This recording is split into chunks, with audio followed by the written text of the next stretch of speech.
Yo, what's up guys? Welcome back to my YouTube channel. Nandito na naman tayo sa ating editing tutorial. So ngayon guys, ituturo ko sa inyo kung paano gumawa ng fire text intro sa my CapCut. Pero bago natin simulan to, please don't forget to subscribe and click the notification bell for more updates. So wag na natin patagalin. Let's go! Open na natin yung CapCut. Yan. Then, new project. Then, sa may videos, yan. Then, yan guys, yung mga file letters natin.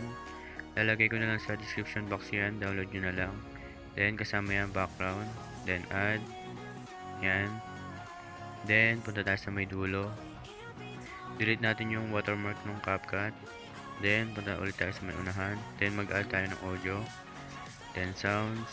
Then, your sounds. Then, from device. Lalagay ko na lang din sa may description box yan. Download nyo na lang din. Yan guys. Then sa may dulo ng sounds. Then click natin yung background. Then split. Then delete natin. Yan. Then punta tayo sa may unahan. Then back natin guys.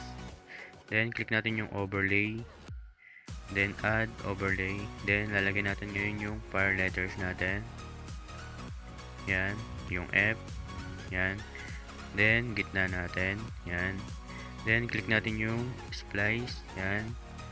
Then, lighten. Then, gilid natin. Yan. Sakto lang natin. Ayos lang natin.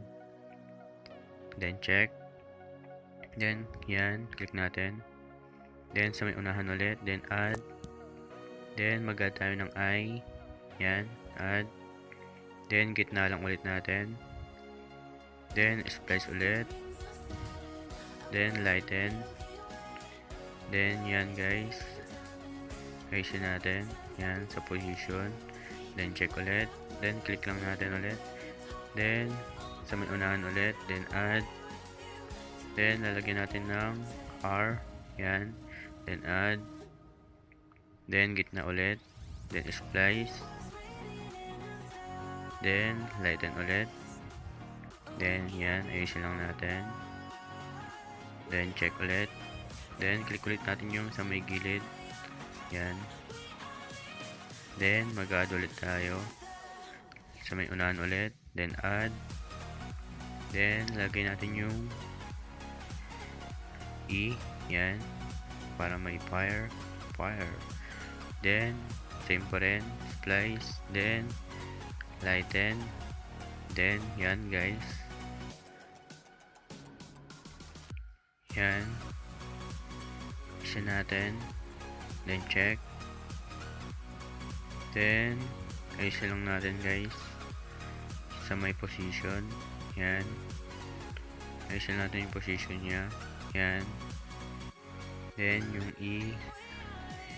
Yan. Pantay-pantay lang natin.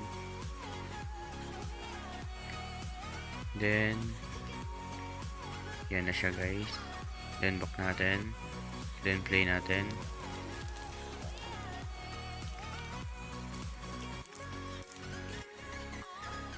Then, i-export na natin. Lagyan lang natin sa may 720p. Then, 60 frame rate. Ganun lang siya kadali guys. Sana may bago kayo natutunan. And marami pa tayong gagawing editing tutorial. And see you in my next video. Bye-bye.